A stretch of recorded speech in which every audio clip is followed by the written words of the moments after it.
Ok, creo que estamos en vivo. A ver, déjame verificar. Buenas noches a todos. Buenas noches. Sí, estamos súper en vivo. Buenas noches a todos. Gracias por conectarse a ver este live tan esperado. Quiero presentarles al doctor Eduardo Arias de la Garza. Eduardo es un gran amigo y colega. Él es pediatra, infectólogo pediatra, egresado del Instituto Nacional de Pediatría. Es adscrito del Departamento de Infectología Pediátrica del Hospital, del Instituto Nacional de Pediatría y del Hospital del Niño y del Adolescente Morelense. Es adscrito al departamento, a los comités de infecciones asociadas a la atención de la salud en ambas instituciones. Es miembro de la Asociación Mexicana de Infectología Pediátrica. Es profesor titular de la maestría de pediatría en la Universidad Latinoamericana Campus Ciencias de la Salud y profesor adjunto de la residencia de infectología en el Instituto Nacional de Pediatría. ¿Cómo estás, Eduardo? Gracias por aceptar nuestra invitación y pues queremos platicar contigo todo acerca de si tenemos que preocuparnos o no con el tema de COVID-19 en niños. Muchísimas gracias por la invitación. Sin duda la presentación excelente. Igualmente, Mari Carmen, una excelente amiga y neonatóloga pediatra. Sí, muy importante, un tema actualmente en boga, de lo que más hablamos, lo que surgió desde enero allá en China, que ahorita nos está pegando por todos lados, lo que se viene, lo que se espera y lo que debemos de preocuparnos para nuestros niños, ¿no? Principalmente, que es lo que más estamos atendiendo actualmente, cómo va evolucionando y, bueno, hablar un poquito de cómo debemos de cuidarnos y, como bien dices, si debemos o no preocuparnos, ¿no? Muchas gracias, Eduardo. Oye, ¿y por qué para entrar en el tema no nos platicas qué es el coronavirus? ¿Qué son los coronavirus? ¿Antes ya estaba circulando algún virus parecido o no? Claro, importantísima pregunta, Maricarmen. Realmente los coronavirus existen desde hace más de 40 años. Son virus que a través del tiempo se han vuelto estacionales, ¿no? Por momentos del año, principalmente en épocas de invierno, verano, en épocas de hacinamientos donde más emergen, causantes principalmente de resfriado común y cuadros de diarrea en los niños, ¿no? Los principales que afectan al humano son 4 coronavirus que se han estudiado y aparte de estos 2 que causaron pandemias en el año 2002 y 2012. De estas 2 pandemias igualmente emergieron una en Hong Kong y otra en Medio Oriente, una transmitida por camellos y otra igualmente transmitida por estas mutaciones distintas de reptiles, que aunque su distribución fue mundial, no llegó como ha llegado este COVID-19, ¿no? Entonces sí es algo que ya existía, que ya conocíamos, que no era una carga de enfermedad, de infecciones respiratorias como lo es actualmente COVID-19, pero que creo que los conocíamos, ¿no? El problema, pues, que nos llegó a impactar de una manera diferente, un virus que llegó a adaptarse a toda la humanidad y que afecta tanto a adultos como a niños. Si bien estamos viendo que la afección es mucho más en adultos, no debemos dejar a un lado las afecciones y reportes que hemos tenido en niños, porque sin duda hay afección en ellos y no debemos dejar de preocuparnos, ¿no? Sí, bueno, y ahorita que lo mencionas, me gustaría hacer un paréntesis para mencionar las cifras de cómo está la situación en el mundo. En el mundo, hasta el día de hoy, hay 31.766.000 casos con 974.000 muertes. Y nuestro país, confirmados hasta el día de hoy, según la página de coronavirus.gov.mx, 705.263 casos confirmados, de los cuales han resultado en 74.907 desafortunadas defunciones. Claro. Este coronavirus, entonces, si tiene, digamos, primos o familiares que ya nos causaban infecciones y que incluso dos primos de este virus o dos coronavirus emparentados con este ya habían causado pandemias con anterioridad, ¿A qué se atribuye que este virus se haya súper diseminado y que haya sido una pandemia tan larga y no se haya podido contener tan, bueno, no tan fácilmente, pero sino, o sea, ha causado más dificultad que en las pandemias que mencionaste con anterioridad? Claro, muy importante enfocarnos primero los números que acabas de decir, preocupantes, ¿no? 31 millones de afectados, casi ya 1 millón de muertes. Las grandes pandemias que recordamos a través de los años, influenza en 1918, más de 50 millones de muertes, afecciones de más de 100 millones de personas y más, ¿no? Pero lógicamente aquí la situación es cómo ha crecido la humanidad. La diseminación de este virus se ha debido a esta situación de los viajes, de tanta población. Anteriormente, esa pandemia que les comento de influenza, pues había solamente en el mundo 1.000 millones de habitantes, actualmente 7.000 millones de habitantes, ¿no? Entonces, aunque como bien comentas, ya había habido 2 pandemias por tipos de coronavirus, este en especial, su agresividad y afección directa al humano es mucho mayor, ¿no? La capacidad que ha tenido de causar procesos de infecciones en las vías respiratorias secundarias, esto, neumonías, es mucho mayor que los otros dos por esta situación de evolución de los virus, sin duda alguna, y obviamente el movimiento poblacional tan grande que existe. No nos ha llegado a mover por todos lados. Lo triste también de esto, pues que es un virus que nunca ha habido vacunas como es, a diferencia de otros virus, como es influenza estacional, que ya hablaremos un poquito de eso al final de esta reunión, pero aquí pues, la ciencia ha echado a andar todos estos procesos de querer hacer vacunas muy específico para este coronavirus, pero es muy difícil por el tipo de virus que es y porque nunca había existido una vacuna por lo mismo y una manera de pararlo y frenarlo pues va a ser esta situación, ¿no? Entonces, según entiendo, es un virus, o sea, mucho influido como ha crecido la población y la movilidad y todo lo que mencionas, pero también quizás sea un virus más contagioso que los coronavirus anteriores y eso haya facilitado su diseminación. Y esto me da pie a hacerte la siguiente pregunta. ¿De dónde sacan la infección los niños? Claro. Antes que eso, ¿los niños se infectan o no se infectan? Porque por alguna razón la gente cree que no, ¿no? Y entonces me gustaría que escucharan del experto, pues la verdad, ¿no? Tú cuéntales. Claro, sí, no, muchísimas gracias. Súper interesante todo esto que platicamos. Son dudas que día a día salen y van saliendo obviamente más. Sin duda alguna, la contagiosidad de este virus es mucho mayor.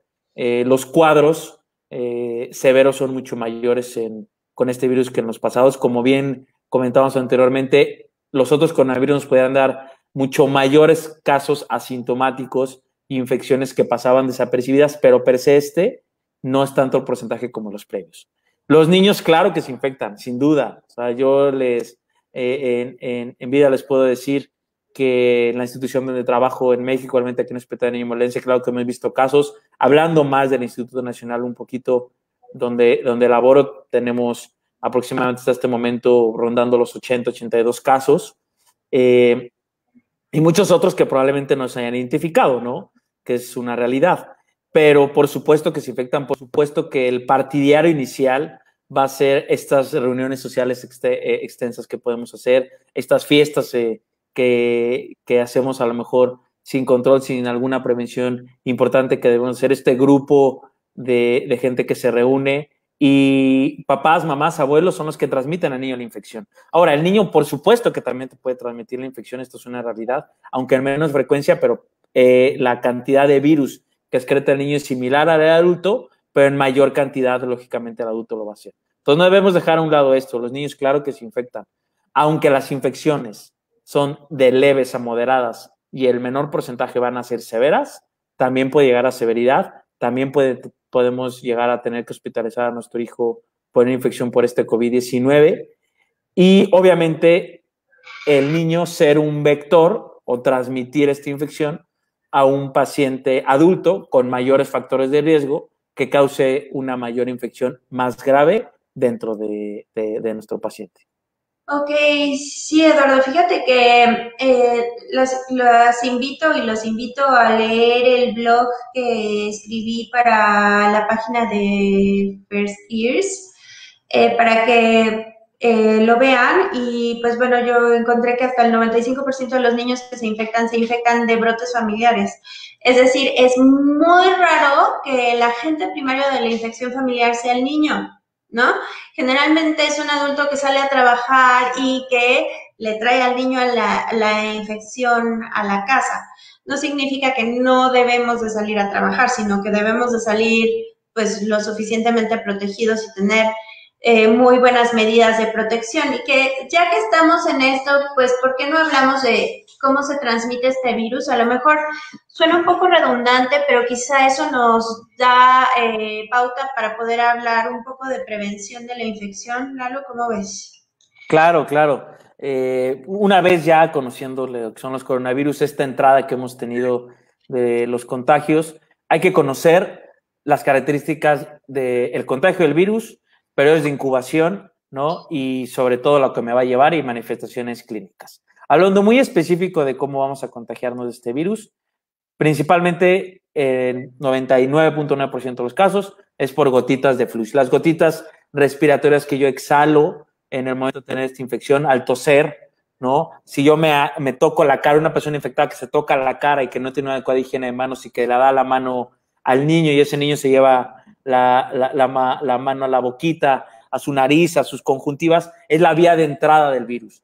Las gotitas respiratorias van a tener altas cantidades de este virus y con esto nos vamos a contagiar. La situación de contagiarnos por los zapatos, por la ropa, por vómites, lógicamente no está bien descrita, ¿no? Lo que yo me tengo que tener en mente que el contagio va a ser siempre por gotita respiratoria, el flush. Mi periodo de incubación, ¿a qué me refiero con periodo de incubación? Yo estoy en contacto con una persona que tiene la infección COVID-19 que es causada por este virus SARS-CoV-2. Va a ser desde 7 días hasta 14 días lo que manifiesta el periodo de incubación. O sea, yo estoy en contacto hoy y en 7 días, promedio 10 a 12, en la mayor parte de las personas van a empezar con una clínica, ¿no? Con una clínica que puede ser desde fiebre, ¿no? Puede ser un poco de tos, puede ser ojitos rojos, ¿no? Un ataque al estado general importante, dolor de músculos, dolor de articulaciones. Estos nuevos síntomas ya descritos en nuestra definición operacional, que es disminución del olfateo, disminución de precisión del gusto de algunos alimentos, ¿no? Diarrea, no son las manifestaciones clínicas que van a presentar, pero principalmente es nuestra fiebre, nuestra tos y nuestra mucosidad o rinorrea que se pueden presentar los niños, ¿no? Más o menos tocar estos puntos desde tener la transmisión como debe ser, no olvidarla, las gotitas de flujo, gotitas respiratorias, nuestro periodo de incubación, ¿no? Y las manifestaciones básicas que vamos a tener ante esta infección. Mari. Sí, fíjate que como que a partir de que cambiamos a semáforo anaranjado, y no sé si tú sea algo que observes en las instituciones en las que trabajas, yo lo veo aquí en la consulta particular. Estaba viendo casi puro control de niño sano, y yo creo que después de este confinamiento que ha sido eterno para muchas de las mamás, también para mí, Claro. hemos notado que nuestros hijos se enferman menos. ¿Por qué? Pues porque evidentemente el contacto con otros niños en la escuela no está sucediendo, y entonces eso atenúa un poco la frecuencia de las infecciones respiratorias en general. Pero justo desde hace unas 3 semanas o 4 semanas estoy viendo en el consultorio niños con fiebre, diarrea y vómito, muchísimos niños con fiebre, diarrea y vómito, que bueno, es la temporada, no es raro que estén con diarreas ahorita, y están empezando también las infecciones respiratorias. Cuando muchas de las mamás que vienen a consulta me dicen, oye, ¿cómo puedo saber si estos síntomas que tiene mi hijo son coronavirus o no? La verdad es que no hay un dato clínico preciso, exclusivo de esta infección por virus, ¿no es así? Y quisiera saber tu opinión al respecto, hacer prueba, no hacer prueba, cuándo sospecharlo, qué esperar en los niños que tienen una infección en este momento. Claro, empezando desde tu primer comentario de cómo ha disminuido la epidemiología de nuestras consultas, de lo que llega al hospital. Normalmente en estas temporadas el hospital estaba lleno de infecciones enterales y respiratorias. El confinamiento per se ha permitido que eso se haya disminuido, pero al tener nosotros esta nueva normalidad y salir y empezar a ver semáforo verde, semáforo amarillo que ya todos tenemos y decir no está pasando nada, van a venir estas infecciones. Pero estas infecciones que ya existían en este tiempo junto con el coronavirus. O sea, eso no significa que el coronavirus se va a ir en este momento y que va a llegar otras infecciones que van a llegar a infecciones gastrointestinales en el niño. Esto que tú comentas de tener a nuestros pacientes con fiebre, diarrea y rinorrea. O sea, hay muchos virus que nos pueden causar infecciones, pero actualmente, por nuestra definición que tenemos en México y por todo y por el momento epidemiológico que estamos pasando, todo es igual a COVID, ¿no? Lamentablemente todo es igual a COVID. Entonces no tenemos que dejar a un lado que nuestro chiquitín pueda estar padeciendo la infección por coronavirus, aunque sea un resfriado común leve, y puede ser el vector para que cause un brote dentro de la familia. Y ahí sí vengan complicaciones mayores.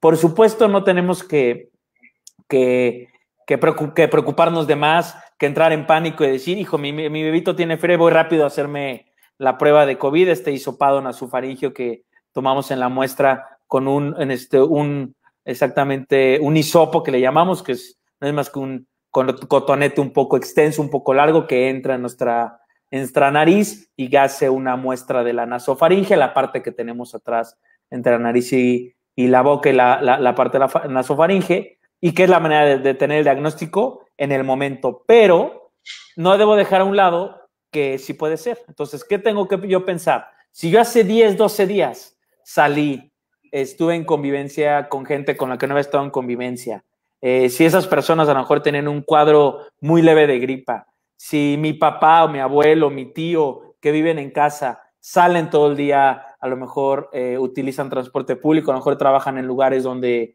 hay alta concurrencia y tiene clínica, por supuesto que tengo que pensar en COVID. Por supuesto que debo de tener este antecedente y comentárselo a mi médico, comentárselo a mi pediatra para tomar las decisiones más importantes y evitar que se pueda diseminar el virus dentro de una familia y ser mucho más grave para ellos.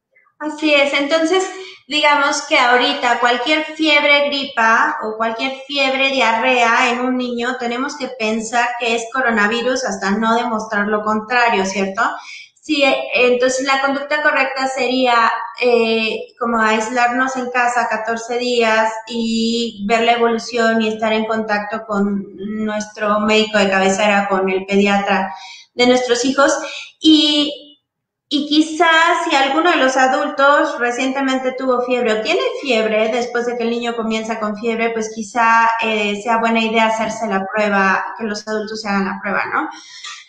O si tenemos un niño con fiebre persistente, que no le encontramos causa, pues también hay que pensar en esto, ¿cierto?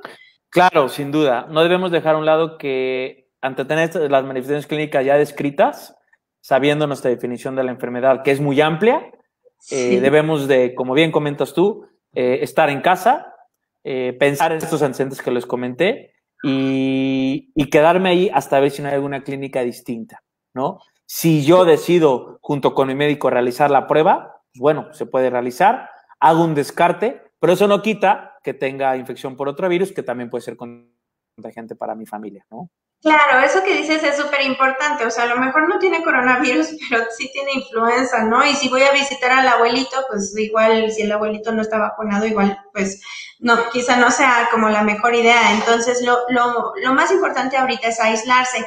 Y antes de dar pie a todas sus preguntas, Eduardo, quisiera que nos platicaras, los niños tienen un menor riesgo de evolucionar de manera grave, tórpida e incluso morir, pero no quiere decir que no pueda presentarse este escenario. ¿Qué porcentaje de los niños evolucionan así? Y según tu experiencia en el Instituto Nacional de Pediatría, ¿cuántos niños con manifestaciones graves han visto? Como para que también las mamás vean que si bien no es una cosa frecuente, sí puede suceder y a lo mejor ¿eso nos motiva suficiente como para seguir guardados y tener precaución? Claro, claro, Mari Carmen, sin duda una pregunta muy interesante. Yo pensaría que el niño en el 90% de los casos va a tener una enfermedad leve a moderada. Esto es cierto, está descrito en la literatura, es una realidad, pero no debemos dejar a un lado que existe un porcentaje que el niño puede ir a gravedad.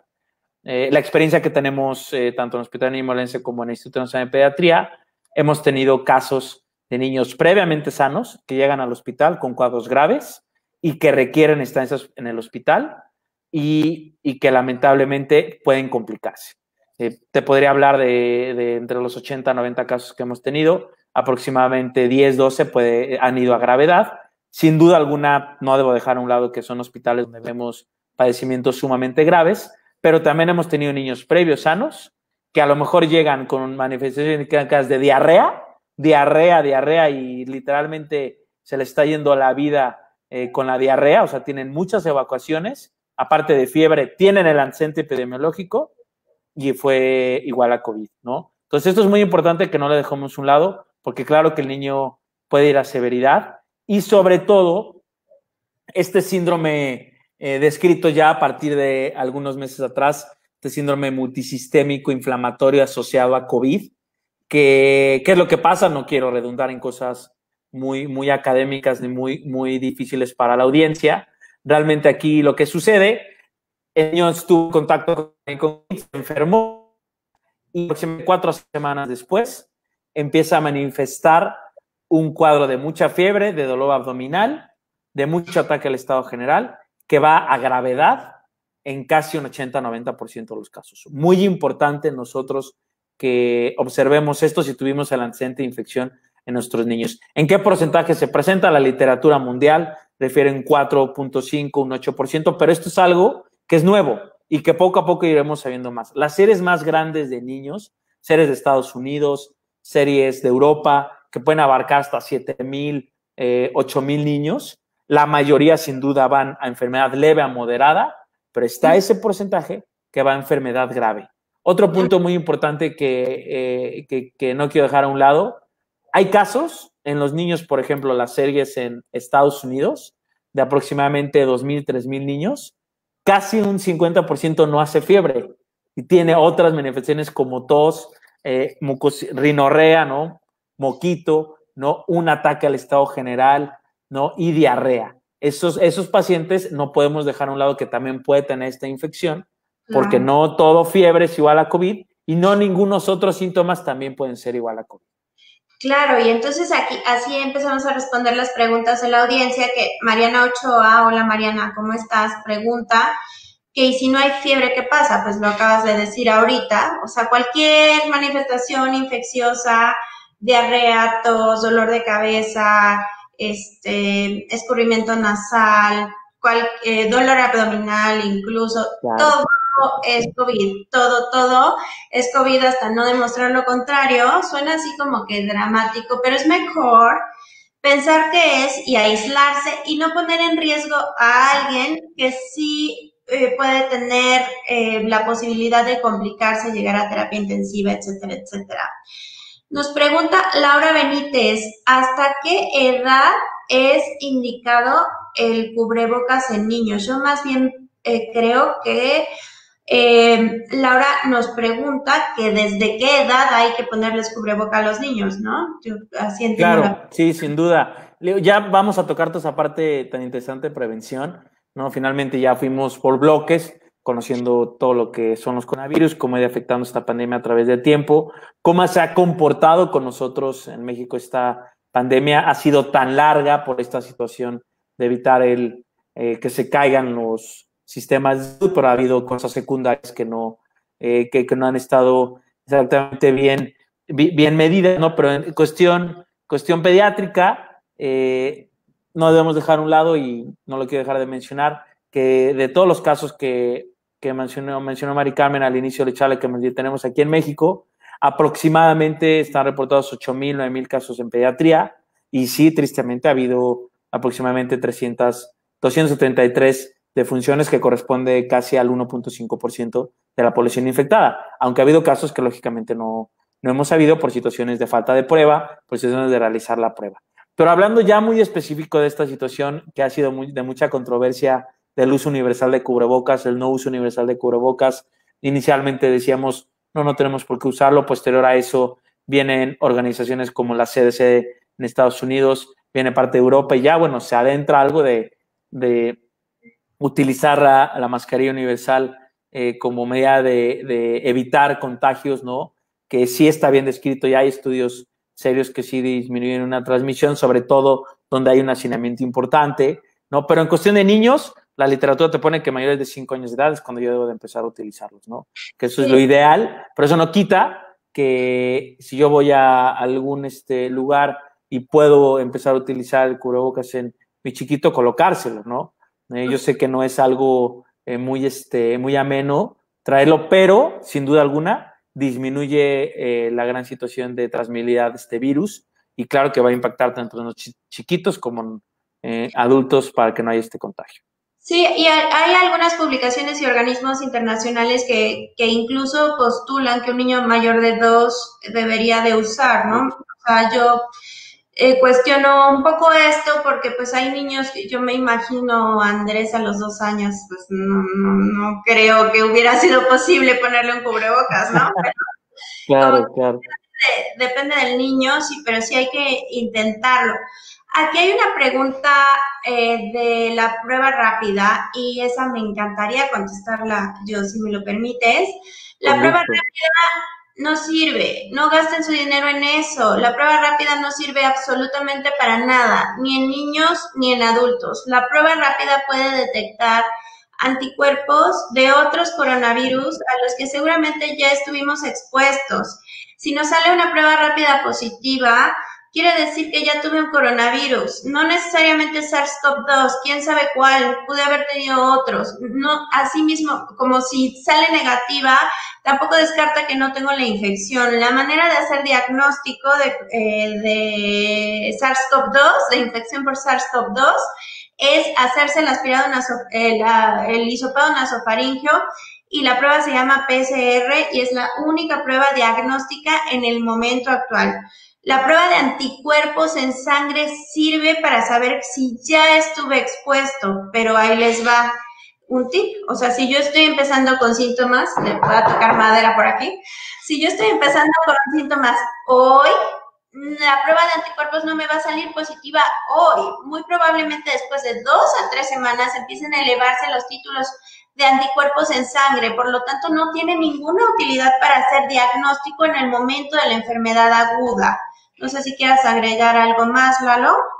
Sin duda alguna, más que escrito por ti, Mari Carmen. Actualmente las pruebas rápidas no están admitidas por un diagnóstico universal de esta enfermedad. La única prueba muy sensible, muy específica para poder hacer el diagnóstico es el hisopado nasofaríngeo. ¿Qué es lo que sucede?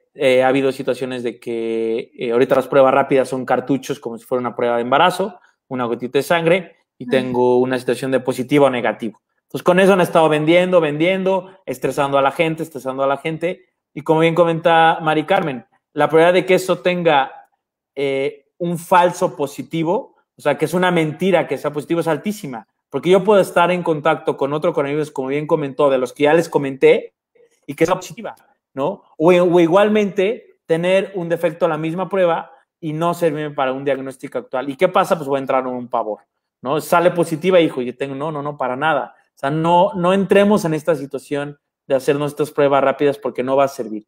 Mejor consultarlo con nuestro médico de cabecera, consultarlo con nuestro pediatra de cabecera y con esto tener bien estipulados nuestros diagnósticos y no dejarnos llevar por cosas que no nos van a apoyar para un diagnóstico certero, oportuno y sobre todo identificar bien en qué momento hacerlo. Como bien comentó Mari Carmen, en sangre sí se puede realizar.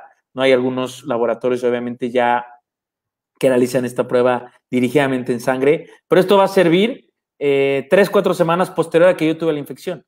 No me va a servir de nada en el momento porque es una enfermedad que como cada día sale información nueva, me puede dar muchas situaciones alternas que yo podría interpretar de una manera errónea. Sí. Oye, hay varias preguntas acerca de qué va a pasar cuando estemos en semáforo verde y todo se vuelva una locura de nuevo. ¿Qué va a pasar con los niños en la escuela? Hay varias personas que están conectadas desde Estados Unidos. Mirna Gómez, ¿cómo estás? Fuimos compañeras de prepa. Mirna dice que en Estados Unidos ya los niños van a la escuela presencial y van con tapabocas y eso ha ayudado a menos contagios, cero contagios en la escuela de sus hijos. Yo voy a dar mi opinión al respecto. Los niños parece que la mayoría de los estudios, aunque esto no es concluyente y no hay que tomarlo literal, hay muchos estudios que dicen que los niños no son el foco primario de infección en las familias, entonces es muy poco probable que haya contagio entre los niños, es decir, muy poco, el regresar a la escuela para los niños no va a representar tanto riesgo para ellos como quizá para sus profesores, ¿no? Sobre todo si tienen factores de riesgo. Me parece que el asunto del cubrebocas es esencial, me parece que hay que trabajar con los niños en casa, por ahí decía Samara que es imposible ponerle a un niño de 2 años. Sí, sí, o sea, te digo, sí, hay niños con los que no vamos a poder lograrlo, pero hay que insistir por nuestra parte en lograrlo. Y la escuela me parece que tendría que establecer protocolos de seguridad que incluya menos niños por salón, que incluya tenerlos como espaciados en horarios alternados, que haya por todos lados alcohol gel, que haya por todos lados sitio donde lavarse las manos, que haya todo un protocolo de seguridad para los espacios. Yo sé que los niños son niños y que quizá no podamos contener esta situación de la convivencia, pero pues sí va a haber que adaptar muchísimas cosas para el regreso a la escuela. ¿Tú qué opinas, Lalo, a este respecto? Claro, claro. Los ejemplos más grandes es lo que está pasando actualmente en Europa. Los niños están yendo a la escuela, pero por ejemplo España hubo un repunte importantísimo en casos. Entonces no dejan a los niños a la escuela, pero los familiares dejan al niño en la escuela y se regresan a su casa, ¿no? Basándose más en que el niño se va a infectar dentro de la comunidad familiar que en las escuelas. Pero eso no quita que integrar a las escuelas esta situación de seguridad va a ser esencial para evitar brotes escolares. Porque si mi niño, aunque le dé un COVID leve en la escuela, va y lo lleva a la casa, el brote en la casa puede resultar mortal para la familia, hablando de otros familiares, y el niño a lo mejor se puede autolimitar.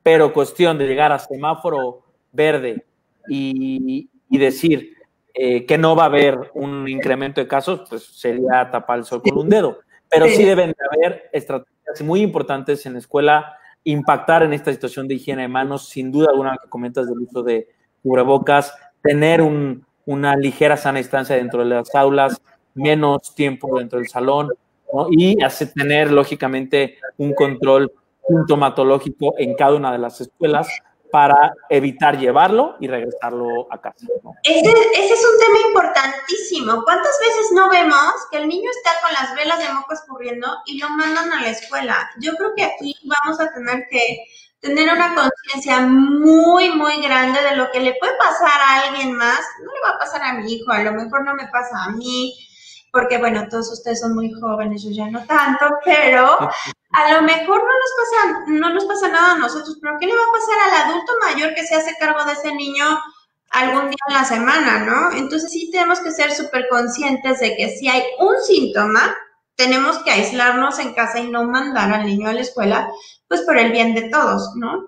Nos dice, nos dice Aline Toussaint, hola Aline, que qué pasa con los adolescentes, que si ya se pueden ver para jugar. Yo digo que no, no, o sea, el semáforo está en amarillo.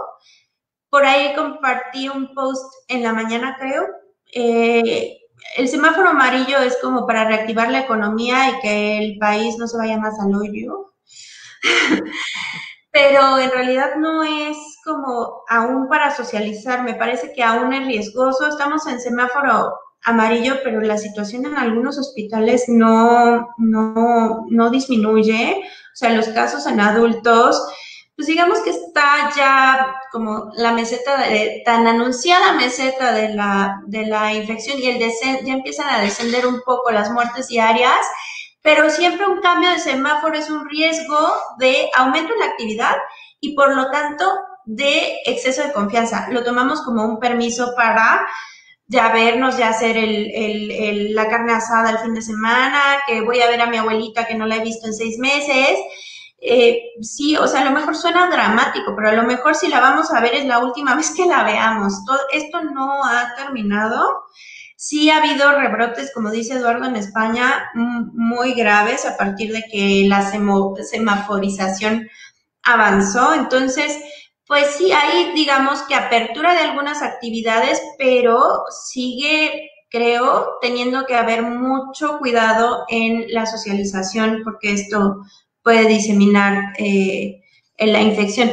Yo entiendo que la situación emocional, sobre todo de los adolescentes, no tanto de los niños pequeñitos, los que ya estamos hartos somos los papás, la verdad, pero de los adolescentes yo entiendo que para un niño ya de 10 años es bien complicado estar encerrado y no ver a sus amigos. Yo entiendo que esto ha tenido un costo social, mental, emocional para todos, pero para los adolescentes y para los adultos mayores, yo creo que ha sido los dos grupos que más se han visto afectados desde el punto de vista emocional por todo esto, y lo entiendo, somos parte de un todo, la salud no es todo, también hay que cuidar la salud mental, pero aquí estamos en una crisis sanitaria, desafortunadamente, pues hasta que no haya una cura o una vacuna que demuestre eficacia y seguridad, pues no podemos cantar victoria, ¿no? Entonces,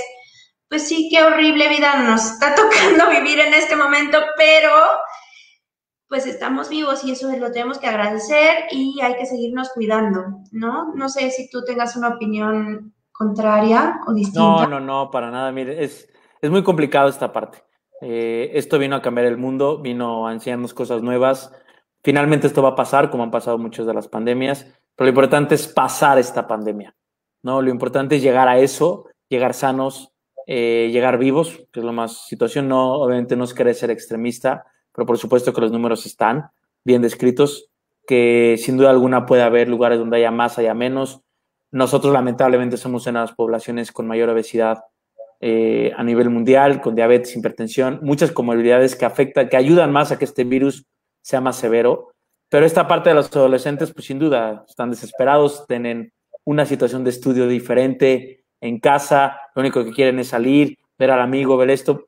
Si uno inculca a sus hijos en este aspecto, en decir, sabes que no, o sabes que lo puedes hacer, pero la situación de hacerlo es con prevención, con una persona nada más, menos de no estar ahí, como comenta Mari Carmen, dentro de la carne asada, más de 10, 15 personas, porque yo no sé si esa persona trae el virus y es a lo mejor asintomática, ¿no? Que esta situación del asintomático es otro tema que podríamos abordar toda una hora, 2 horas, pero no bajar la guardia.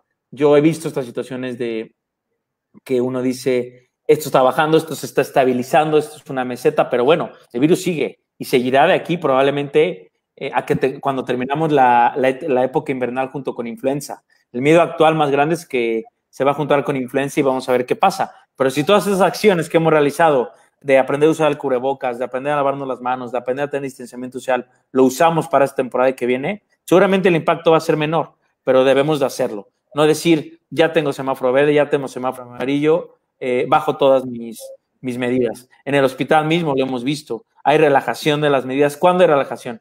Fíjense qué interesante es esta parte de que uno va al hospital, va con este temor, estoy con mi cubrebocas todo el día, me estoy lavando las manos 10, 15 veces en el día, tengo distanciamiento social. Pero a lo mejor salgo tantito al hospital, la gente tiene reuniones con sus amigos afuera del hospital, con sus amigos doctores, y ahí es donde se infectan. Ahí es donde se infectan. Bajan la guardia, que me quito mi cubrebocas, estoy platicando, y ahí se infectan. Está bien descrito que el trabajador de la salud, donde se infecta, es en el núcleo familiar, afuera. Yo bajo la guardia porque me quiero relajar. Entonces, hay que seguir. Ha sido muy largo, ha sido muy desgastante, pero esto pasa. Esto va a pasar. Vamos a llegar a un momento que podamos volver a estar todos juntos en familia, y hay que llegar a ese momento, hay que visualizar ese momento. La parte que comenta Mari Carmen de tratamientos, lamentablemente no hay ningún tratamiento en este momento, se han usado millones de tratamientos, no dejemos pensar que que todos esos medicamentos que dicen que son para los piojos, que es la ivermectina que tanto se habla, que son para todas las infecciones, sirven, porque eso es una mentira tremenda. A través de la historia de los coronavirus que existen, nunca ha habido un tratamiento dirigido para el coronavirus. Lo que actualmente va a llegar a impactar es la vacuna. ¿Cuándo vacunarnos? Cuando hay algo seguro. No me puedo vacunar por vacunar nada más, entrar a estas situaciones de que, es que me están ofreciendo la vacuna. No, porque probablemente no me vaya a hacer el efecto que yo quiera. La ciencia ha echado mano a estudio de todo esto, pero debo de limitarme todavía, esperarme y no desesperarme, porque esto va a pasar y probablemente pronto vamos a estar juntos. Pero es seguir en este impacto de siempre la prevención, ¿no? Mari. Nos ven de Guadalajara, Maraya, claro. ¿Cómo estás? Y una señorita que se llama Ana Melo, que quién sabe quién es. Y nos preguntan, entonces, ¿recomiendan a cualquier síntoma hacer prueba, fiebre o no? Pues depende. Si es un niño, yo diría que no, dependiendo de si la fiebre es una fiebre de 2 días, se le quita, o tiene, o sea, yo diría que no. Si es un adulto, sí, fiebre es igual a prueba, ¿no? O sea, ¿cuál sería tu postura, Lalo? ¿Cuál es la Sin duda, o sea, no podemos tampoco pensar de más, desquiciarnos y decir a todo niño voy a muestrar, porque no se puede. Hay que conocer el antecedente epidemiológico, hay que saber cómo es la dinámica familiar en este aspecto, cómo es la dinámica familiar del niño, y si hay algún antecedente, sin duda hacerlo. Pero, lógicamente, no olvidarnos de todas las infecciones que tienen los niños, porque los niños se afectan por otros virus, ¿no? Les puede dar varicela, les puede dar el rotavirus, les puede dar diarrea por un virus entérico, les puede dar una infección viral por influenza, por parainfluenza, muchos virus que podríamos hablar aquí, pero no tenemos que dejar a un lado lo nuevo es coronavirus, ¿no? Y sin duda alguna lo ideal es sintomatología respiratoria, guardarme en casa. ¿Alguna otra sintomatología extra que me hace sospechar aún más? Hago la muestra, pero si la situación es no estar paseando con mi niño cuando está con fiebre, con alguna clínica compatible con la infección, no, para nada. Debo de valorar esa parte y sí, no decir es que mi bebito tuvo fiebre y ya voy rápidamente a hacerme la prueba, no.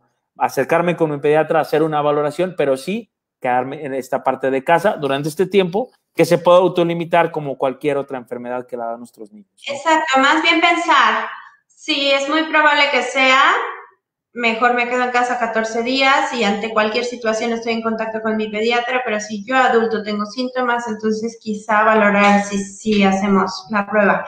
Ana dice que qué porcentaje hay de riesgo de contagiarse por cosas, objetos y comida. Bueno, dice Eduardo que el porcentaje es poco. Es que yo creo que yo le insisto demasiado en que tenga mucho cuidado, pero sí, o sea, yo creo que todo suma, ¿no? Todo suma y toda protección o prevención es buena, pero evidentemente el riesgo de contagio es mucho mayor por secreciones orales, ¿no? Por gotitas de Claro, ahí entramos, es muy interesante toda esta parte. Si ustedes me preguntan eso, yo les digo no, realmente el riesgo es más que mínimo, pero lógicamente si yo voy a un restaurante todos los días y el cocinero estaba enfermo y no tenía cubrebocas y cayó las gotitas de flujo y en ese momento me llevó el plato y yo comí, pues por supuesto que me puede infectar. Repito, son casos aislados, reportados en altura mínimo, pero yo tengo que ver mis actividades. Si yo no me cuido, tarde o temprano me voy a infectar, a lo mejor no por esa vía, por objetos. ¿Qué pasa si por objetos yo pienso que me voy a enfermar? Pues si hay alguna superficie donde llegó una persona, estornudó y a los 2 minutos yo llegué, toqué esa superficie, me llevé mis manos a mi cara, por supuesto que me puede infectar. Debo de ver mi rutina diaria, lo que hago, con quien convivo. Todo eso es lo que va a impactar para enfermarme o no enfermarme. Pero no pensar que solamente por la situación de objetos, comida y esto, para nada, ¿no? Hay otras cosas más importantes, pero pues no podemos decir 100% seguro nunca, porque es algo que vamos conociendo desde enero, ¿no? Así es.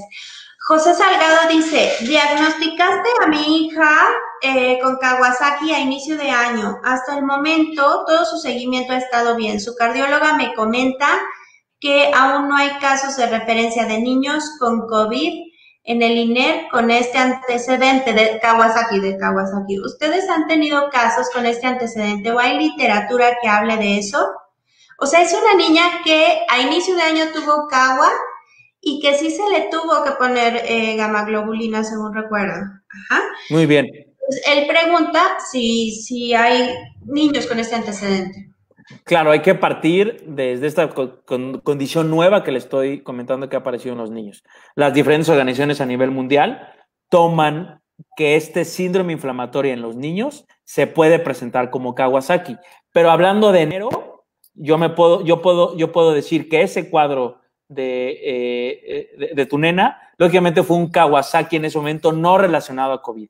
Pero actualmente los pacientes que nos llegan con cuadros de Kawasaki, estamos obligados a descartar que ha sido por una actividad secundaria COVID, porque entra dentro de esta definición de este síndrome que les comento, inflamatorio sistémico que se presenta. Pero hablando específicamente de este caso, completamente de acuerdo, Mari Carmen, es algo aparte, ¿no? Estamos en otro momento epidemiológico, en otra situación histórica, y en este momento en el INER no es a lo mejor un hospital de referencia meramente pediátrico, pero otros hospitales como el Niño Morelense, el Hospital Nacional de Pediatría, Hospital Infantil Federico Gómez, han tenido estos casos similares a Kawasaki, que se activó secundario a una infección previa por COVID. Pero en este caso en específico, difiero, ¿no? Como tú comentas. O sea, se puede decir que ella está curada, o sea, esta es una Sin niña duda, y no lo claro, sí, claro. que tiene el mismo riesgo que todos los demás niños.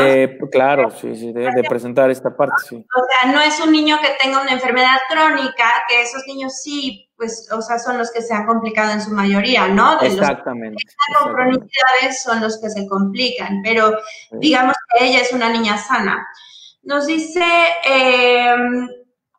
una abuelita, los niños entienden perfectamente la situación. Podría decirse que son más conscientes que muchos adultos, no se acercan a mí y me dicen, es por tu bien, abuelita, te cuidamos porque te queremos. Excelente charla, muy ilustrativa. Gracias, doctor Lalo. Recordar que la siguiente semana inicia la aplicación de vacuna contra influenza y es primordial la aplicación de la misma en la población blanco. Sí, gracias, Javier, qué bueno que haces este comentario porque nos das pie a hablar de un miedo que tenemos los profesionales de la salud en este momento de la pandemia, y es que va a coincidir este virus mugroso con el virus de la influenza. Está documentado que puede haber coinfecciones en el mismo individuo al mismo tiempo, coronavirus sí, claro. E incluso dengue y otras cosas, ¿no? Entonces, ¿cuál es tu opinión al respecto, Lalo? No, bueno, podríamos igualmente extendernos. Interesantísima esta situación que estamos platicando. Bien, influenza. Influenza empieza en la semana 40 epidemiológica, que es la primera semana de octubre, termina hasta abril-mayo del próximo año. Entonces, cada año se fabrica una vacuna contra influenza. Empieza la vacunación, hay que ir a vacunarse. ¿Qué ha pasado? Lo dijo la OMS hace mes y medio. Los niños han dejado de ir a vacunarse. ¿Qué nos arriesgamos con estos? Que enfermedades como sarampión, rotavirus, enfermedades por neumococo, regresen y llenen nuestros hospitales en épocas posteriores por falta de ir a vacunarnos al centro de salud. Si yo vacunarme en mi centro de salud y regreso a mi casa, no pasa nada, hay que hacerlo. Hay que vacunarnos todos contra influenza, que aumente este porcentaje de vacunación contra influenza, porque voy a evitar esta situación que comenta Mari Carmen, que es la coinfección, ¿no? La coinfección es lo más reportado por influenza y por otros virus como rinovirus, virus sincitial respiratorio en las diferentes series de niños de infecciones, tanto influenza como coronavirus. Entonces, si yo ayudo a disminuir una infección por este virus que entra ahorita en la época invernal, voy a intentar disminuir la propagación del mismo y que tampoco me dé coinfectado con COVID. Ahora, ¿qué ha pasado en los otros lugares donde ahorita hay influenza? Hablando un poquito del cono sur, estas medidas que se han realizado de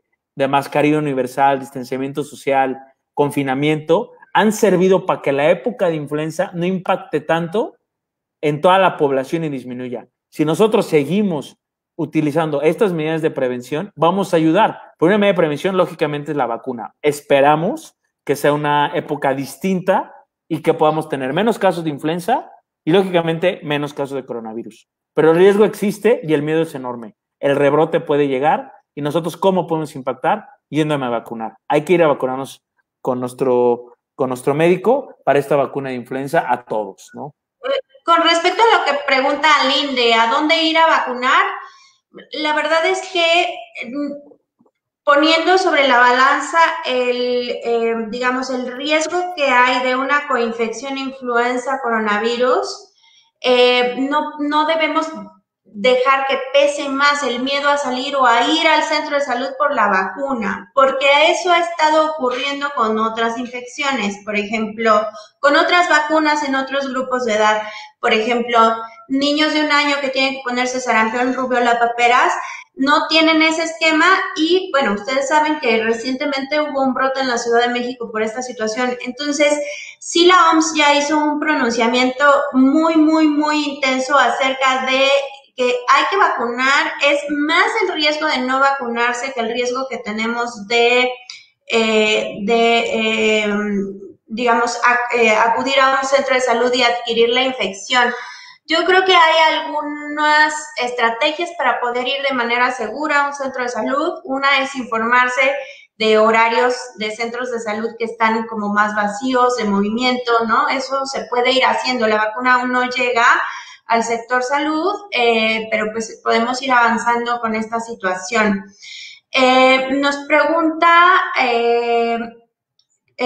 Carla, la mamá de Victoria Borduin, que si será conveniente viajar a Europa, que porque su esposo es francés y quiere que la familia francesa, el esposo, ella no quiere porque ya me dijo que le da miedo, quiere que conozcan a la bebé. Yo le comenté que no, pero quizás sea buena idea que lo escuche de ti, que eres el experto.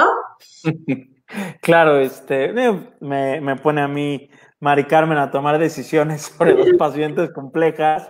Lógicamente todos queremos viajar, todos queremos salir. Bien está descrito que los lugares donde más puede haber infecciones son los aviones. Los pacientes pueden subir, hay confinamiento en el avión, son viajes largos, entonces por supuesto que me puedo infectar. O sea, el riesgo existe, estamos en un momento epidemiológico difícil, pero también yo le puedo decir que puede ir y no pasar nada, pero eso yo no se lo puedo asegurar. Lo ideal es lógicamente ver cómo está el comportamiento de la enfermedad en Francia, cómo está el comportamiento de la enfermedad en ese momento en México y bajo eso tomar decisiones, ¿no? Eso es lo más importante que yo puedo hacer. Pero en este momento, pues sí, lo ideal es no viajar, no salir y evitar estos lugares de confinamiento donde hay mayor número de infecciones. Quiero hacer un paréntesis de una pregunta que me interesó muchísimo que hizo la audiencia, de que ya hay pruebas que existen en laboratorios mediante saliva, ¿no? Que yo solamente llego y en el adulto escupo la saliva y se hace el diagnóstico de esta manera. Sin duda alguna es una muestra viable y confiable en adultos. El niño difícilmente va a escupir, difícilmente va a producir una saliva excesiva, pero en adultos está bien descrito que en la saliva que yo le hago el estudio de RT-PCR, lo que comentó Mari Carmen hace un momento, tiene la misma probabilidad de diagnóstico que mi hisopado o a veces hasta más. De hecho, hay una publicación hecha por el secretario de Salud del Estado de Morelos con otro grupo de aquí de epidemiología que realizaron esta comparación de los hisopados y la saliva y por supuesto que nos ayudó, ¿no? Pero bueno, regresando al tema de Europa, pensémoslo, veamos en qué momento estamos epidemiológico y con eso tomamos mayores decisiones, ¿ok? ¿Qué más? La doctora Vamos a continuar. Xochitl Martínez Bello, hola Xochitl, cirujana pediatra y incansable luchadora en contra de la falta de conciencia que se ha visto por ahí, no es el caso de nadie de quien nos está escuchando, de la socialización durante la pandemia. Dice que ella ha tenido 2 casos graves y que sí recibieron tíos en su casa y ellos eran portadores asintomáticos. Entonces, pues bueno, o sea, dicen por ahí que una golondrina no hace verano, pero pues quién quiere que le toque esa suerte, ¿no? Entonces es mejor prevenir. Claro. Dice Mirna Molina, hola doctora Melo, una pregunta, ¿en el caso de rinitis alérgica se considera como una enfermedad crónica que llega a complicar un caso de COVID? Me parece que no, o sea, más bien son niños que necesitan tratamiento crónico con esteroides. El esteroide nasal, si es que está usando eso su chiquito, no representa un riesgo de infección grave porque se absorbe en un porcentaje muy, muy, muy pequeño. En realidad no es un riesgo para su bebé. Su bebé tiene el mismo riesgo que otros niños. Hola, ¿quién y cómo determina que la vacuna que llegará será efectiva y sin riesgos? ya que hay mucha mala información por parte del gobierno. Bueno, creo que son dos cosas, tienes razón en la segunda, pero bueno, con respecto a la primera, para que una vacuna se apruebe, se necesitan muchos estudios de investigación, muchos. Hay fases para el estudio de las vacunas. Los estudios fase 1 y fase 2 son incluso ya en humanos, pero con poquititos individuos, ¿no? Ya los estudios fase 3 son con cientos de individuos y sirven para ver eficacia y seguridad, y los estudios fase 4 pues son en miles de individuos, o sea, 3,000, 4,000, 10,000 individuos, para ver si la vacuna es eficaz y segura.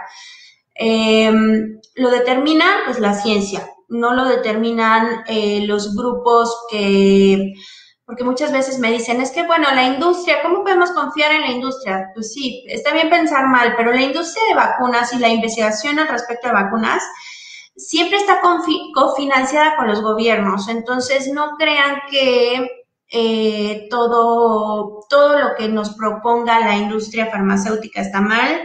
Yo sé que sí tienen una historia pues terrible en algunas situaciones, sin embargo, desde el punto de vista de vacunas, creo que la investigación que ha habido a lo largo de la historia es investigación seria. No, ninguna empresa, por más dinero que pueda ganar de esto, se va a arriesgar a sacar al mercado una vacuna que tenga así de duda que puede causar algún efecto adverso grave en la población. Nadie va a tomar ese riesgo porque es perder muchísimo dinero, ¿no? Sí, no, importantísimo, Mari, la verdad. Actualmente hay más de 145, más de 140 prospectos que están iniciando a hacer vacunas. Hay unas más avanzadas, hay unas menos, pero sí no podemos al primer anuncio decir ya está la vacuna, nos va a salvar la vida, vamos para afuera, ¿no? Hacer una vacuna segura y confiable lleva más de 10, 15 años. Las vacunas que actualmente tenemos en esquema nacional de vacunación pasaron millones de estudios, millones de pruebas en millones de poblaciones. Yo no me puedo limitar ahorita en solamente estudios que no se han hecho en niños, además, o sea, las vacunas ahorita para SARS-CoV-2, para coronavirus, la población especial, lógicamente, son los que entran a severidad, mucho más los adultos, y yo no puedo llegar y decir, es la salvación en este momento.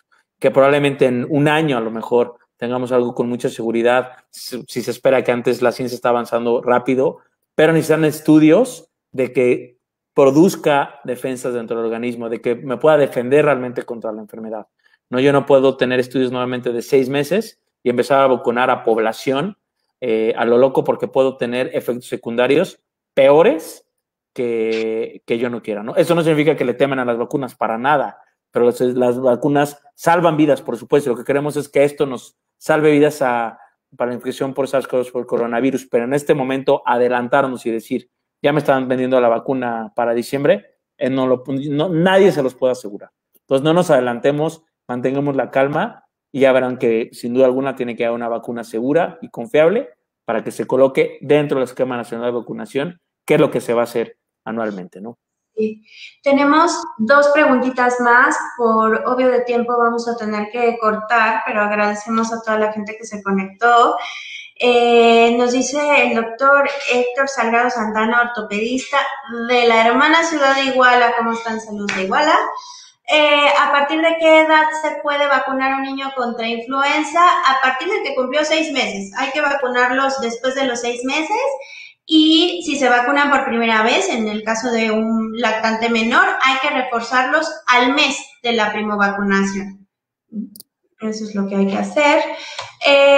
Nos dice Mari Montes de Oca, esta es para infecto.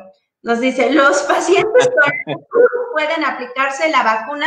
Yo creo que depende de la vacuna, pero a ver qué dice el experto.